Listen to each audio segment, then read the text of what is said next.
ఇప్పుడు కంపెనీలు మనుషులను వదిలేసి సర్వనాశనం అవుతున్నాయా? లేకపోతే గనక కొత్త కాన్సెప్ట్‌ని తెర మీదకి తెచ్చుకుంటున్నాయో తేలాల్సినటువంటి అంశం. ఎందుకంటే క్రమంగా మనుషులకి బదులు ఈ యంత్రాలకి అవకాశం ఇస్తున్నారు. అది అత్యంత ప్రమాదకరమైనటువంటి దిశగా అడుగులు పడుతున్నాయి.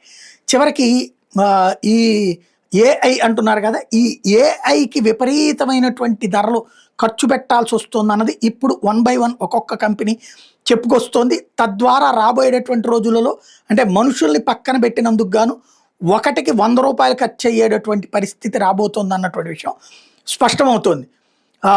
ఏఐకి అవుతున్నటువంటి ఖర్చు విపరీతంగా ఉందన్నటువంటి విషయాన్ని ఇప్పుడు ఒప్పుకుంటున్నారు. ఆ ఒప్పుకుంటున్నటువంటి సంస్థలో మైక్రోసాఫ్ట్ ఉంది. అలాగే మెటా గూడా ఉంది. అయితే ముందే మనుషుల్ని తీసేశారు.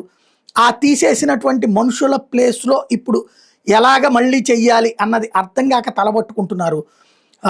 దారుణమైనటువంటి పరిస్థితులను సృష్టించి ప్రపంచాన్ని అంటే మనుషులు లేని ప్రపంచం, సంపద మాత్రమే సృష్టించుకునే ప్రపంచం, మనుషులతోనే చేసుకొచ్చినటువంటి వ్యవహారం కాస్త ఇప్పుడు కొత్త మలుపులు తిరుగుతున్నటువంటి వేళ తాజా పరిణామాలైతే సంచలనం సృష్టిస్తున్నాయి. మైక్రోసాఫ్ట్‌తో పాటుగా ఇతర సంస్థలు కూడా చేస్తున్నటువంటి ఈ చర్యలకి సంబంధించినటువంటి అడుగులు కనబడుతున్నాయి. ఏఐకి వాడటం వలన హ్యూమన్ ఎంప్లాయీస్‌ని పక్కన పెట్టడం వల్ల మైక్రోసాఫ్ట్ క్లౌడ్ కోడ్ లైసెన్స్‌ని క్యాన్సిల్ చేసింది. ప్రీవియస్‌గా ఎంకరేజ్ చేసినటువంటిది ఇది ఇప్పుడు చర్చకి తావిస్తోంది.